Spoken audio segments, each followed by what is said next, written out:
नमस्ते साथियों। हमने अपनी लास्ट क्लास में पी ब्लॉक चैप्टर स्टार्ट कर रखा था और कल की क्लास में हमने अमोनिया के बारे में बात की थी। अमोनिया को हम कौन सी विधि के द्वारा बनाते हैं? हैबर विधि से। और अमोनिया का निर्माण के लिए कौन कौन सी परिस्थितियाँ आवश्यक है उसके बारे में अपनी बात हो गई थी। अब आते हैं अपने मेन टॉपिक पे। तो आज हम इसी अमोनिया के कुछ भौतिक गुण, फिर इसकी विशेषकर जो रासायनिक समीकरणें हैं वो पूछी जाती है, तो हम उसकी बात करते हैं। तो आज हम सबसे पहले बात कर रहा हूँ मैं कि क्या टॉपिक लिखा मैंने? अमोनिया। अब सबसे पहले बात तो आपको ये समझ में आनी चाहिए, जो अमोनिया होती है वो एक रंगहीन तथा तीक्ष्ण गंध वाली गैस होती है। अमोनिया क्या होता है? जो अमोनिया फॉर्मूला NH3 आप जानते हो, ये रंगहीन तथा तीक्ष्ण गंध वाली गैस होती है। अब यहाँ से आप सब जानते हो कि जो अमोनिया का जो फॉर्मूला है वो क्या होता है? NH3 होता है। अमोनिया का फॉर्मूला क्या होता है? NH3 होता है। नाइट्रोजन के बाहरी कोश में इलेक्ट्रॉनों की संख्या कितनी होती है? 5 होती है। 5 में से 3 हाइड्रोजन के साथ बंध बना लेते हैं, तो इसके पास 2 इलेक्ट्रॉन शेष बचते हैं और 2 इलेक्ट्रॉन का मतलब एक लोन पेयर। अब एक लोन पेयर हो गया तो यहाँ पे 3 तो हाइड्रोजन और एक लोन पेयर, कुल कितने हुए? 4। और 4 का मतलब इस अमोनिया में संकरण कौन सा होता है? sp3। कल की क्लास में भी हमने बात की थी कि अमोनिया में संकरण कौन सा होता है? sp3। अब sp3 संकरण होने के कारण इसकी आकृति चतुष्फल की होनी चाहिए, लेकिन लोन पेयर होने के कारण एक लोन पेयर उपस्थित होने के कारण इसकी जो आकृति वो पिरामिडीय या पिरामिडी होती है। तो यहाँ चाहो तो आप लिख सकते हो कि NH3 है, इस NH3 में जो संकरण होता है वो कौन सा होता है? sp3। और आकृति की बात करें तो इसकी आकृति है वो पिरामिडीय। पिरामिडीय होने का रीज़न कि अमोनिया में नाइट्रोजन परमाणु पर एक लोन पेयर उपस्थित होता है। इसके पश्चात अगर आपसे अमोनिया की संरचना बनानी चाहे तो हम सिंपल से इस प्रकार से बना सकते हैं कि नाइट्रोजन, इस नाइट्रोजन के साथ 3 मैंने हाइड्रोजन जोड़ दिए और इसके ऊपर एक यहाँ पर क्या होता है? लोन पेयर होता है। उस लोन पेयर, ये लोन पेयर होता है। तो इस प्रकार से अमोनिया के बारे में हमने सिंपल सी बातें की। इसके बाद अब हम यहाँ से इसको स्टार्ट करते हैं अमोनिया के रासायनिक गुण, जो अपना मेन टॉपिक है, जहाँ से क्वेश्चन पूछ लिया जाता है कि अमोनिया के रासायनिक गुण। किसकी बात करें?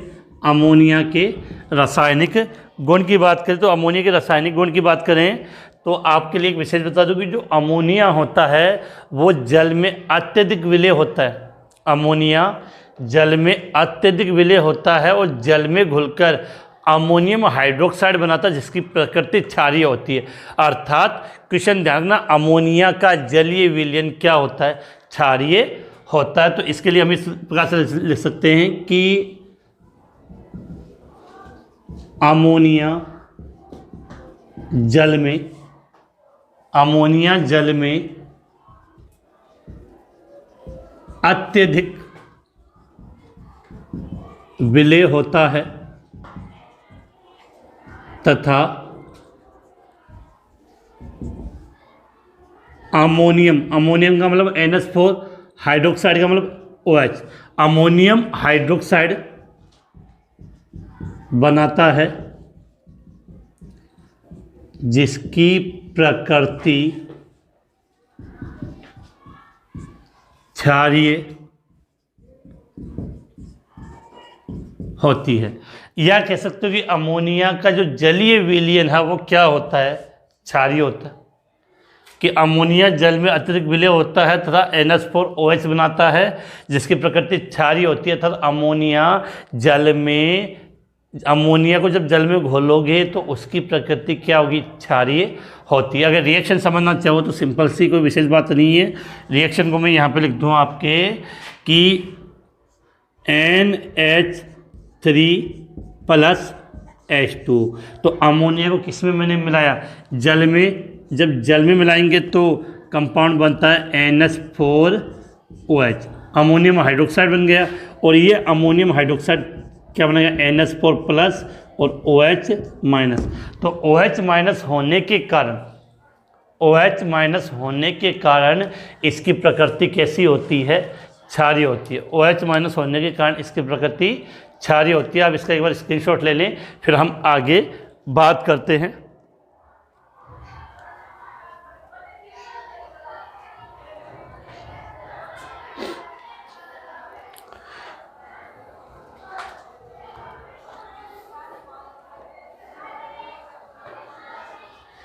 इसके बाद अगर हम लिख सकते हैं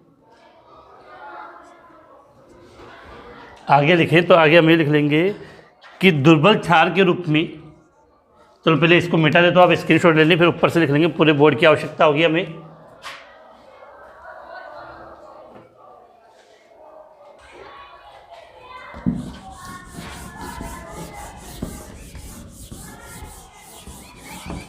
अब देखो हम आगे यहाँ पे बात करें इसके लिए, तो हम लिख सकते हैं कि यह दुर्बल क्षार के रूप में, धातु लवणों को उनके, ये दुर्बल क्षार के रूप में धातु लवणों को उनके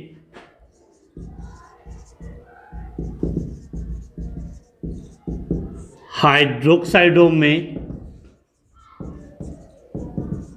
अवक्षेपित कर देता है। किसकी बात कर रहे हैं हम, अमोनिया की बात कर रहे हैं। टॉपिक क्या चल रहा है अपना, अमोनिया पढ़ रहे हैं। तो सीधी बात है कि यह दुर्बल क्षार के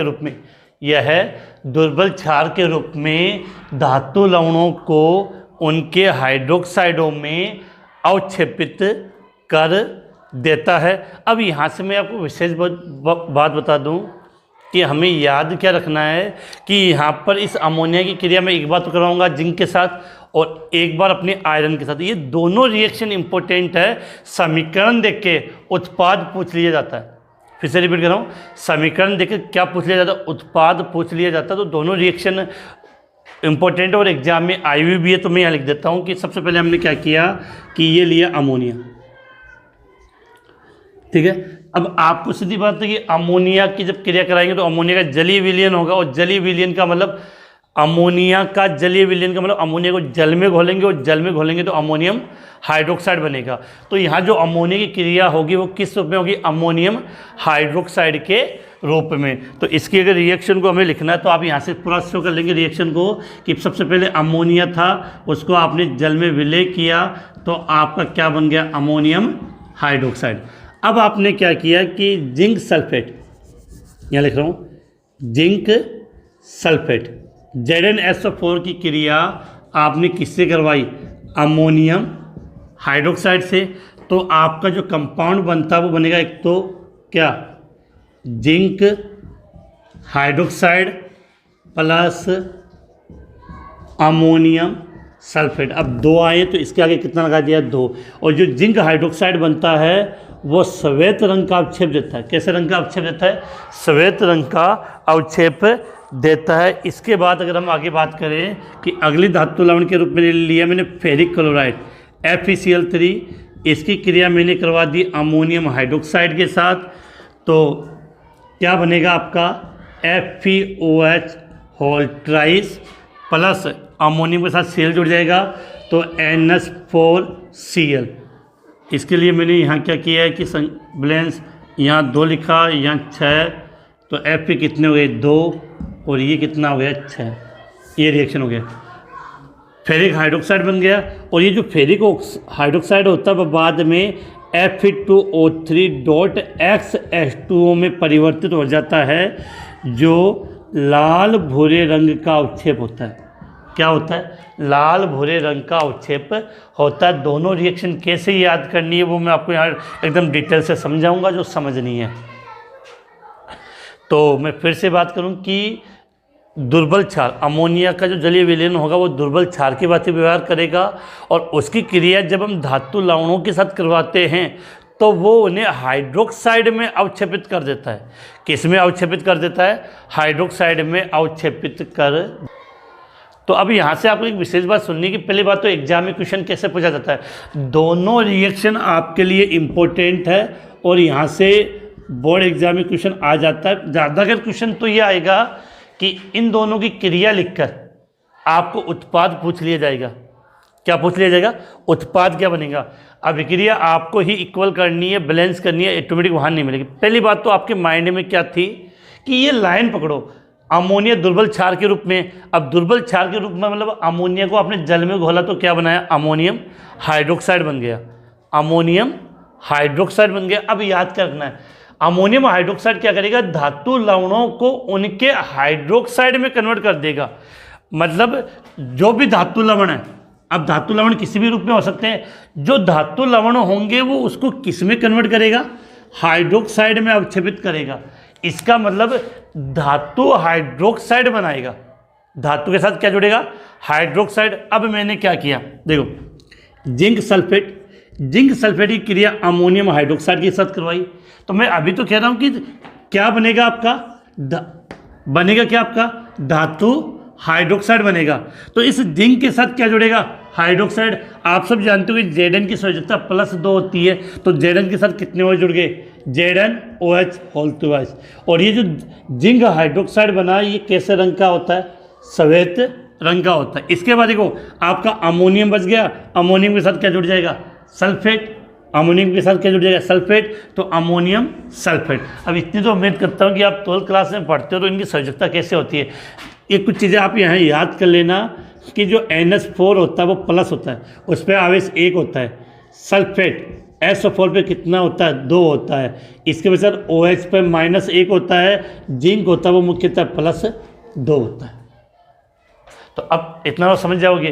तो जिंक सल्फेट की क्रिया आपने अमोनियम हाइड्रोक्साइड के साथ करवाई है, तो सफेद रंग का अवक्षेप बन गया। अब क्या किया इस बार मैंने? क्या किया कि जो फेरिक क्लोराइड FeCl3 की क्रिया मैंने किसके साथ करवाई है? अमोनियम हाइड्रोक्साइड के साथ। फेरिक क्लोराइड की क्रिया अमोनियम हाइड्रोक्साइड के साथ। तो सीधी बात है, इस Fe के साथ क्या जोड़ेगा? OH। तो 3 Cl जोड़ें तो सीधी बात है 3 Cl के स्थान पर 3 OH जोड़ेंगे, तो FeOH होल्ट्राइज कर दिया, प्लस यहाँ अमोनियम क्लोराइड NaCl बन गया। अब आपका जो फेरिक हाइड्रोक्साइड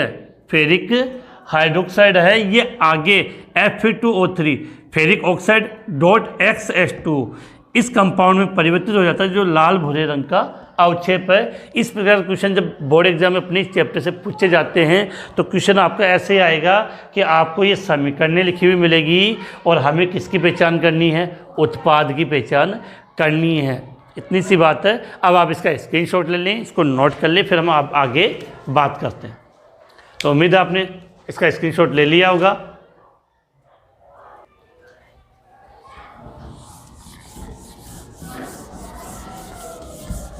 तो बेटा, ये अमोनिया की जो रिएक्शन है वो बहुत बार पूछी जाती है। इसके बाद हम आगे बात करें कि ये आप सब जानते हो कि अमोनिया में या NH3 लिख दो की बात है, NH3 में नाइट्रोजन परमाणु पर एक एकाकी इलेक्ट्रॉन युग्म होता है,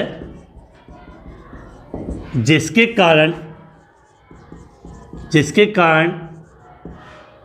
यह लुईस क्षार, या आपने चैप्टर नंबर 9 कहीं ना कहीं पढ़ा होगा, नहीं पढ़ा तो वहाँ चैप्टर नंबर 9 में एक शब्द सुनोगे आप, लिगेंड। क्या सुनोगे? लिगेंड। लिगेंड क्या होते हैं? जिनके पास एकाकी इलेक्ट्रॉन युग्म होते हैं उनको आप क्या बोल सकते हो? लिगेंड बोल सकते हो। फिर से रिपीट कर रहा हूँ, जिनके पास क्या हो? एकाकी इलेक्ट्रॉन युग्म, वो क्या होते हैं? लिगेंड होते हैं। चैप्टर नंबर 9 में हम डिटेल से इसके बारे में बात करेंगे। अर्थात कि अमोनिया में नाइट्रोजन परमाणु पर एक एकाकी इलेक्ट्रॉन युग्म होता है, जिसके कारण ये लुईस क्षार या लिगेंड की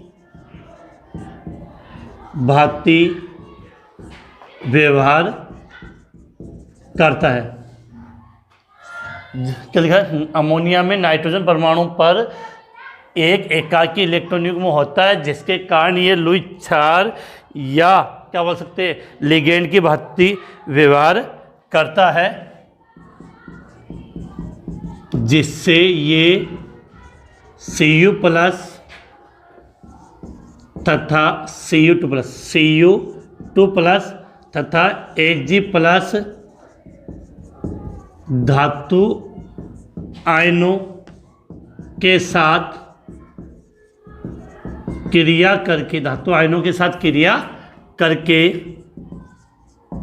संकुल यौगिक बनाता है, जिससे ये जैसे Cu2 प्लस मतलब कॉपर प्लस 2 और Hg प्लस धातु आयनों के साथ क्रिया करके संकुल यौगिक बनाता है। इस कारण से ये क्रिया करके यौगिक बना लेता है। इस कारण से इसका उपयोग धातु आयनों के परीक्षण में किया जाता है।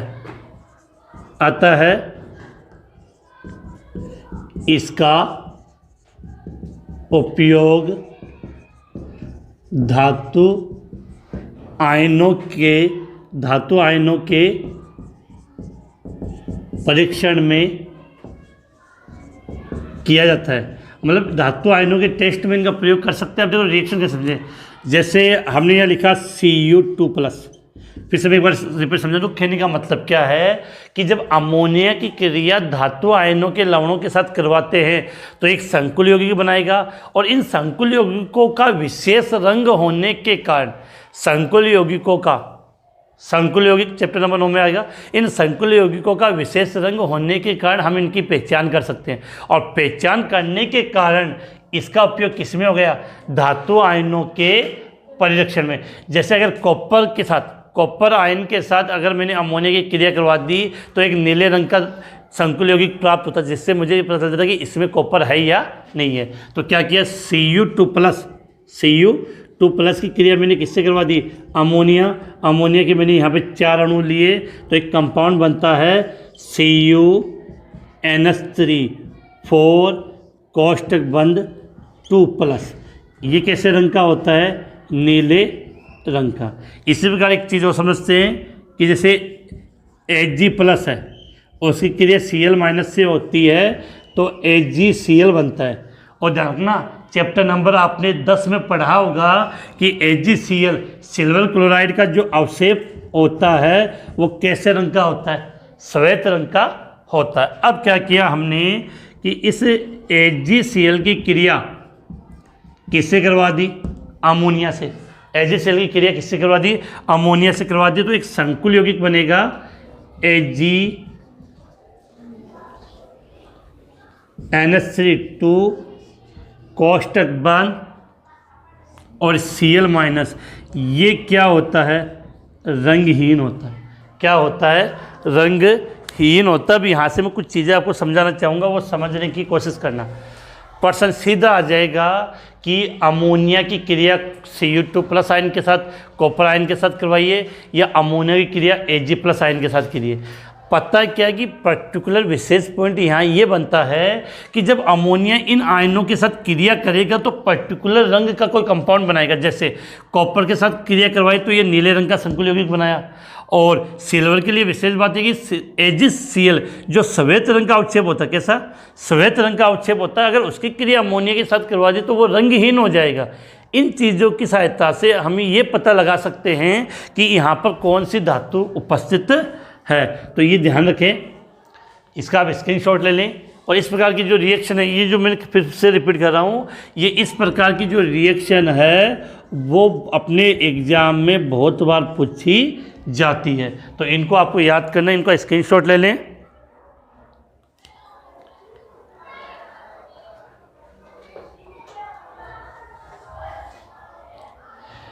और एक क्वेश्चन आया हुआ एग्जाम में कि Cu2 प्लस अमोनिया से क्रिया करके क्या बनाता है।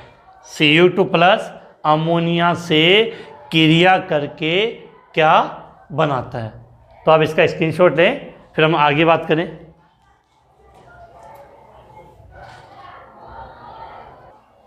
तो ध्यान रखिए, इस प्रकार की रिएक्शन अब पूछी जाती है, बार बार लिखोगे तब जाके ये आपको याद होगी।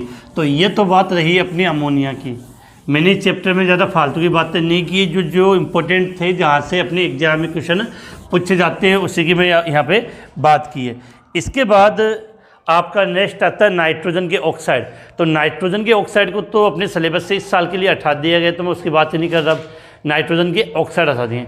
इसके बाद इसमें अपने एक टॉपिक आता है नाइट्रिक अम्ल। ये अच्छा टॉपिक है, और यहाँ से नाइट्रिक अम्ल बनाने की विधि और नाइट्रिक अम्ल की कुछ रासायनिक अभिक्रियाएं जो बहुत बार एग्जाम में पूछी गई है। तो मैं यहाँ टॉपिक लिखता हूँ,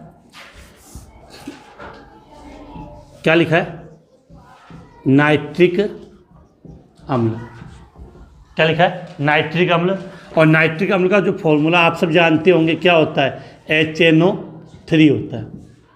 नाइट्रिक अम्ल HNO3। बेटा यहाँ से एक चीज़ समझनी है, कुछ चीज़ें मैं बता दूँ कि 3 अम्ल लिखे हुए मिलेंगे आपको। कि देखो एक चीज़ देखना कि एक तो होता है इक अम्ल, स्पेशल तरीका बेटा याद कर लेना, बहुत सारे इक अम्ल। एक होगा आपका अस अम्ल, और एक आपको नाम लिखा हुआ मिलेगा, नाम के आगे आएगा हाइपो, फिर आपका लास्ट में आ जाएगा अस अम्ल। ये 3 चीज़ें आपको यहाँ पर क्लियरली समझनी है, माइंड में क्लियर कर लेना, इससे अपने क्वेश्चन हो जाए कि इक अम्ल जो नॉर्मली जैसे आप पढ़ते हो नाइट्रिक अम्ल, फॉस्फोरिक अम्ल, जो मुख्य अम्ल होता है वो तो होता है इक अम्ल। इक अम्ल से जब आपको कौन सा अम्ल बनाना हो, अच अम्ल, अस अम्ल, तो एक कर लेना, इक अम्ल वाले फॉर्मूले से एक ऑक्सीजन कम कर लेना, तो क्या बन जाएगा आपका अस अम्ल। और अस अम्ल वाले में से भी एक ओ आप और कम कर दो, अस अम्ल वाले में से एक और कम कर दोगे तो क्या बन जाएगा, हाइपो अस अम्ल बन जाता है। तो नाइट्रिक अम्ल जब हम पढ़ते हैं तो इसके 3 अम्ल अपनी बुक में दे रखे, मैं तीनों के नाम लिख रहा हूँ, यहाँ से आपको कोई कन्फ्यूजन नहीं होना चाहिए। एक तो हम लिखते हैं नाइट्रिक अम्ल, दूसरा नाम आता है इसका नाइट्रस अम्ल, और तीसरा बुक में दे रखा है आपने इसके हाइपो नाइट्रस अम्ल। तो क्या लिखा, नाइट्रिक अम्ल, नाइट्रस अम्ल और हाइपो नाइट्रस अम्ल। देखो इन तीनों के फॉर्मूले, तो नाइट्रिक अम्ल तो अपना मुख्य अम्ल, नाइट्रिक अम्ल तो अपना मुख्य अम्ल, तो नाइट्रिक अम्ल का फॉर्मूला तो क्या होता है, HNO3। अब मुझे पता है कि मुझे क्या बनाना है, नाइट्रस अम्ल। तो मैंने क्या सीखा था, जो नाइट्रिक इक आ रहा लास्ट में, इक से क्या हो रहा है, अस। तो इक से जब अस जानना है तो एक ओ कम कर दो, तो इससे एक ओ कम कर दोगे तो फॉर्मूला क्या बन जाएगा आपका, HNO2, नाइट्रस अम्ल। अब नाइट्रस अम्ल से हमें क्या बनाना है, हाइपो नाइट्रस अम्ल। तो इसके फॉर्मूले से एक ओ कम कर दो, तो फॉर्मूला क्या बनता है आपका, HNO। लेकिन विशेष बात है कि इस अवस्था में ये स्टेबल नहीं होता है, इस कारण से इसके 2 अणु आपस में जुड़ जाते हैं। 2 अणु जोड़ेंगे तो क्या हो जाएगा, H2N2O2। तो ये तीनों फॉर्मूले मैंने आपको याद करने के तरीके बता दिए कि जिससे आप आसानी से याद कर सकते हैं। नाइट्रिक अम्ल HNO3, नाइट्रस अम्ल HNO2, हाइपोनाइट्रस अम्ल H2N2O2। इससे एक ओ कम करने पर प्राप्त होता है, लेकिन जो स्टेबल नहीं होता, इस कारण से उसके 2 अणु जुड़ जाते हैं, तो वो बन जाएगा H2N2O2। तो ये तीनों के फॉर्मूले आप यहाँ आसानी से याद कर सकते हो। इसके अलावा कि नाइट्रिक अम्ल की मैं संरचना आपको यही समझा दूँ कि जो नाइट्रिक अम्ल की अगर संरचना बनाना चाहे तो क्या होता है। तो यही बात कर लेते हैं कि नाइट्रिक अम्ल की संरचना सिंपल सी है, कोई इतनी विशेष बात नहीं है। नाइट्रिक अम्ल की संरचना, क्योंकि मेन टॉपिक अपना यही है। अब नाइट्रिक अम्ल की लिखने में तो HNO3 है, लेकिन ध्यान रखना इसकी स्ट्रक्चर इस प्रकार से होती है HON, H के साथ O फिर N। अब कितने O बच गए? 2, तो यहाँ जाएगा डबल बॉन्ड O और इस एक को ये अपना लोन पेयर देता है O। ये कंडीशन है।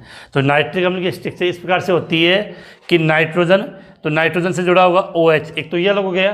फिर एक ऑक्सीजन तो जुड़ा होता है डबल बॉन्ड O के साथ, डबल बॉन्ड O के साथ, और ये ऑक्सीजन है उसको नाइट्रोजन अपना लोन पेयर देता है। अब आपको मैं कुछ चीज़ें विशेष बता दूं जो आपको अगर समझ में आ जाए और जहाँ से अपना अच्छा सवाल भी रह जाता है कि वैसे इनकी संरचना वाला इतनी विशेष बात क्वेश्चन है नहीं है कि देखो नाइट्रोजन के बाहरी कोश में इलेक्ट्रॉन कितने होते हैं? 5। 5 में से देखो एक बंद यहाँ बना लिया, 2 बंद यहाँ बना लिए, कितने हो गए? 3। फिर हमें पता नाइट्रोजन के बाहरी कोश में 5 होते, 5 में से 3 तो बंद बन गया, तो 2 मतलब एक लोन पेयर बच गया। उसने अपना लोन पेयर इसको दे दिया, उसने अपना लोन पेयर इसको दे दिया। तो इस प्रकार से इस नाइट्रोजन के 5 इलेक्ट्रॉन बंद बनाने में काम आ गए। अब देखो ऑक्सीजन पे आते हैं कि ऑक्सीजन के बाहरी कोश में इलेक्ट्रॉन कितने होते? 6 में से एक बंद इधर बन रहा है, एक बंद इधर, तो कितने काम में आ गए? 4। तो शेष बचे, सॉरी कितने काम में आ गए? 2। तो कितने बच गए? 4। तो ये 4 इलेक्ट्रॉन यहाँ शो कर दिया, 1 2 3 4। इस ऑक्सीजन की बात करें तो डबल बॉन्ड है, इसका मतलब 2 इलेक्ट्रॉन काम में आ गए, तो बच गए कितने? 4। तो 1 2 3 4। अब इस ऑक्सीजन पे देखना कि जब इसमें ये बंद है, इस बंद को हम बोलते हैं उपसंयोजक बंद, कि बंद के दोनों इलेक्ट्रॉन किसने दिए? नाइट्रोजन ने दिए। किसने दिए? नाइट्रोजन ने। तो ऑक्सीजन के बाद 6 इलेक्ट्रॉन, 6 के 6 बच गए, 1 2 3 4 5 और 6। तो ये स्ट्रक्चर किसकी हो गई? आपकी नाइट्रिक अम्ल की। इसका स्क्रीनशॉट ले लें, फिर हम आगे बात करें।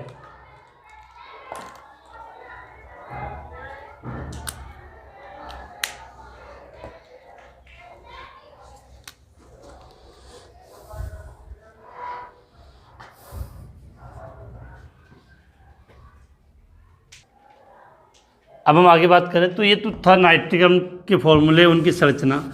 इसके पश्चात नेक्स्ट अपना आता है नाइट्रिक अम्ल बनाने की विधियाँ। तो बनाने की विधियों में 2-3 विधियों में से एक विधि जो अपने काम की है वो है नाइट्रिक अम्ल का जो व्यापारिक उत्पादन है वो ओस्टवाल्ड विधि के द्वारा किया जाता है। उसी की हमें बात करनी है और as it is point to point याद करना है, क्योंकि यहाँ से सीधा क्वेश्चन आ जाएगा कि नाइट्रिक अम्ल बनाने की ओस्टवाल्ड विधि का सचित्र वर्णन या विधि का वर्णन कीजिए। तो हेडिंग क्या लिख रहे हैं हम कि नाइट्रिक अम्ल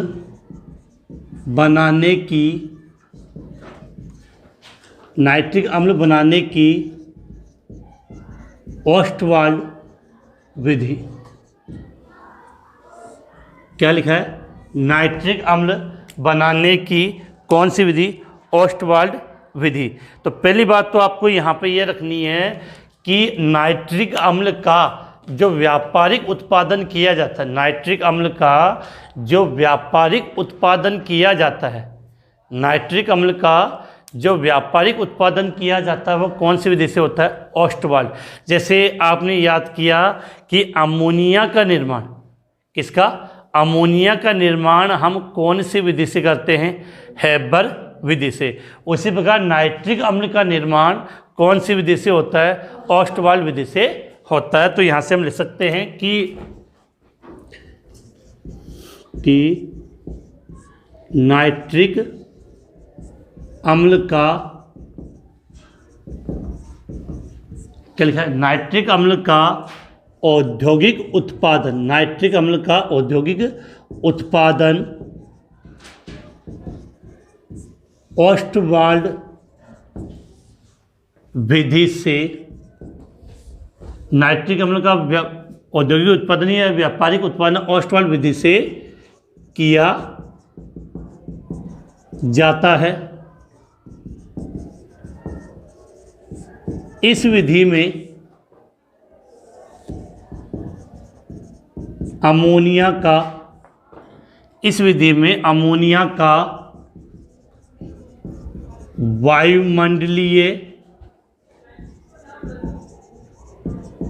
ऑक्सीजन द्वारा, इस विधि में अमोनिया का वायुमंडलीय ऑक्सीजन द्वारा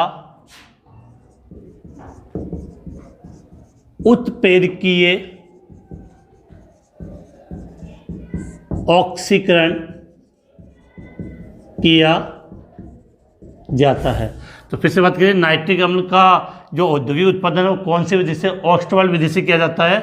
और इस विधि में अमोनिया का वायुमंडलीय ऑक्सीजन, अर्थात अमोनिया की क्रिया किससे करवाएंगे, वायुमंडलीय ऑक्सीजन से करवाएंगे, और मतलब उत्प्रेरकीय ऑक्सीकरण किया जाता है। तो रिएक्शन कैसे लिखेंगे, अमोनिया का फॉर्मूला क्या हो गया, NH3, वायुमंडलीय ऑक्सीजन का मतलब O2। तो अमोनिया की क्रिया जब O2 के साथ करवाते हैं तो आपका बनता है NO plus H2, NO plus H2, nitric oxide बन जाता है। अब ये उत्प्रेरकीय ऑक्सीकरण का मतलब उत्प्रेरक की उपस्थिति में ये क्रिया करवाई जाती है। तो उत्प्रेरक की उपस्थिति में या प्लेटिनम या रोडियम उत्प्रेरक हम यहाँ पे काम में लेते हैं। और जो टेम्परेचर होता है इसका, टेम्परेचर और दाब की अगर हम बात कर लें तो 500 केल्विन टेम्परेचर होता है और 9 बार इस पर दाब होता है। अब बेटा सबसे बड़ी प्रॉब्लम आती है रिएक्शन को संतुलित करने में। इनऑर्गेनिक में प्रॉब्लम ये होती है कि जब इस प्रकार की रिएक्शन लगती है तो इनको संतुलित करने में प्रॉब्लम आती है। तो पहले तो हमें ये याद होना चाहिए बनता क्या है। तो अमोनिया की क्रिया हम किससे करवाएंगे, O2 से। तो क्या बना, NO plus H2, nitric oxide बनता। अब इसको याद कैसे रखना वो सुन लो कि एक की संख्या याद करनी है 45, 46। तो अब इतना तो अगर आपने याद कर लिया तो सीधी बात है, ये तो हो गया 45 और ये हो गया 46, ये इक्वल हो गई, आपकी बैलेंस हो गई। यहाँ कोई कन्फ्यूजन नहीं होगा, चेक कर सकते हो। 3 को 4 से गुना किया, हाइड्रोजन कितने, 12, हाइड्रोजन कितने 12, नाइट्रोजन कितने 4, ऑक्सीजन कितने 10। तो 4 तो यहाँ पर और 6 यहाँ पे 10। तो रिएक्शन इस प्रकार से याद कर सकते हो। तो क्या हुआ कि आपने इस विधि में अमोनिया का जब वायुमंडलीय ऑक्सीकरण किया है तो आपको क्या प्राप्त हो गया, NO। अब इस NO को NO2 में कन्वर्ट करते हैं, NO को NO2 में, मुख्य NO को NO2 में। इसका मतलब इस NO की क्रिया वापस से हम ऑक्सीजन के साथ करवाते हैं। तो यहाँ हम ये लिख सकते हैं कि प्राप्त, क्या लिखा है, प्राप्त NO को, प्राप्त नाइट्रिक ऑक्साइड बोलते हैं इसको, प्राप्त नाइट्रिक ऑक्साइड की NO लिख दो या नाइट्रिक ऑक्साइड तो लिख दिया, प्राप्त नाइट्रिक ऑक्साइड ऑक्सीजन से, प्राप्त नाइट्रिक ऑक्साइड की क्रिया ऑक्सीजन से कराई जाती है। तो क्या था आपका NO, इस NO की क्रिया किससे करवा दी, O2 से। तो क्या बन गया, NO2, क्या बन गया, NO2 बन गया। और यहाँ पर ये कितना ले लिया मैंने, 2 इक्वल करने के लिए, तो ये 2, तो नाइट्रोजन डाइऑक्साइड बन गई। क्या बन गई, नाइट्रोजन डाइऑक्साइड। फिर तीसरे पॉइंट में लिख सकते हैं कि प्राप्त नाइट्रोजन डाइऑक्साइड, प्राप्त नाइट्रोजन डाइऑक्साइड जल में घुलकर HNO3 बनाते हैं या बनाती है। प्राप्त नाइट्रोजन ऑक्साइड जल में घुलकर क्या बनाती है, HNO3 बनाती है। इसका मतलब क्या हुआ, जो NO2 था उस NO2 की क्रिया, किसकी, NO2 की क्रिया मैंने किससे करवा दी बेटा, जल से। NO2 की क्रिया हमने किससे करवा दी, जल से करवा दी है। तो जल से जब क्रिया करवाएंगे तो क्या बनेगा आपका, HNO3 plus NO, nitric oxide वापस से आपका बन जाता है। तो इस क्रिया में मैंने ये 2 लिया है, 3 लिया, तो यहाँ पे कितना कर दिया मैंने, 2। अब देखो इक्वेशन इक्वल होती है या नहीं होती है, कि इक्वेशन इक्वल होती है या नहीं होती है आपकी। तो इक्वेशन इक्वल है, तो इस प्रकार से हमें लास्ट में नाइट्रिक अम्ल प्राप्त हो गया है। क्या प्राप्त करना था? नाइट्रिक अम्ल बनाने की विधि। तो हमने यहाँ पर क्या बना लिया? HNO3 नाइट्रिक अम्ल। अब ये विशेष बात है कि यहाँ पर जो NO बचती है, ये NO वापस से यहाँ काम में आ जाती है। तो प्राप्त NO पुनः चक्रीकृत हो जाएगी, मतलब वापस इस अभिक्रिया में काम में आ जाएगी।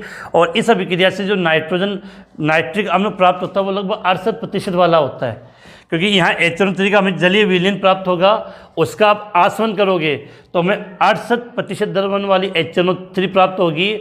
और अगर इसका हमने निर्जलीकरण कर दे सांद्र H2SO4 की उपस्थिति में, तो ये HNO3 होती है वो 98% द्रव्यमान वाली तक हमें प्राप्त हो सकती है। तो इसके लिए तो हम इस प्रकार से लिख लेते हैं कि निर्मित NO पुनः चक्रित हो जाती है। क्या लिखे? निर्मित NO पुनः चक्रित हो जाती है तथा जलीय HNO3 का सांद्रण करने पर, जलीय HNO3 का सांद्रण बोल दो या आसवन बोल दो, जलीय HNO3 का सांद्रण करने पर लगभग 68%, क्या लिखा है? लगभग 68% द्रव्यमान वाला 68% द्रव्यमान वाला HNO3 प्राप्त होता है। और H2SO4 के द्वारा अगर निर्जलीकरण करवा देते हैं, यदि H2SO4 के द्वारा निर्जलीकरण करने पर 98%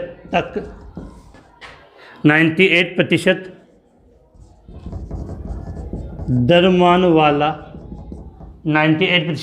वाला HNO3 प्राप्त होता है। कंफ्यूज हो रहेंगे, इसका मतलब क्या है? होता क्या है कि हमें जब HNO3 प्राप्त होता है तो वो HNO3 का मतलब क्या, लिक्विड रूप में होता है, तो उसमें जल भी घुला होगा। तो अगर आप उसका जलीय आसवन करते हो, उसका सांद्रण करते हो, तो उसमें जो विलीन प्राप्त हो रहा है उसमें HNO3 कितना होगा? 68% वाला होगा।